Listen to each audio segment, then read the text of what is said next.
আমরা বার্তা দিতে চাচ্ছি ইন্ডিয়ানদেরকে, আমরা বাঙালিরা হার মানার লোক নয়। আমরা ৭১-এ যুদ্ধ করেছি, আমাদের পূর্বপুরুষ ৭১-এ যুদ্ধ করছে। ইন্ডিয়া যদি ভালো চায় ভালো, আর যদি খারাপ চায় কিছু করে না, আমরা কার গোলাম না। আমরা বিএনপির লোকরা সবসময় হিন্দুদের পাশে। এই ইন্ডিয়ার মিথ্যা অপবাদের কারণে আজকে আমাদের এম্বাসি বন্ধ। কেন বন্ধ হবে আমাদের এম্বাসি? কারণ নাকি হিন্দু মুসলিম ভাই ভাই, ধর্ম যার যার। আমার ধর্ম আমার, হিন্দু ধর্ম হিন্দু।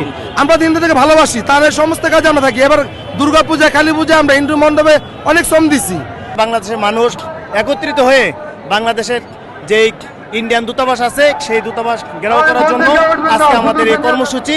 সেই জন্য সেই স্মারকলিপি আমরা সেই দূতাবাসে আমরা সবাই একত্রিত হয়ে সেই দূতাবাস ঘেরাও করব।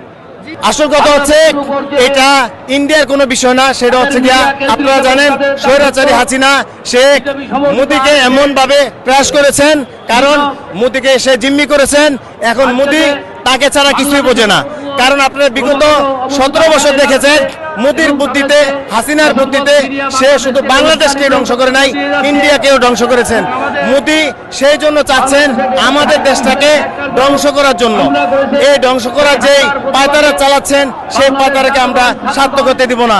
বাংলাদেশের মানুষ অনেক সচেতন, বাংলাদেশের মানুষ এটাকে রুখে দিবেন, এটাই আমাদের প্রত্যাশা। ইসকন একটা সন্ত্রাসী সংগঠন, এটা বাংলাদেশের মানুষরা বিশ্বের সবাই জানে এটা একটা সন্ত্রাসী সংগঠন। সেটা এই সংগঠনকে নিষিদ্ধ করতে হবে।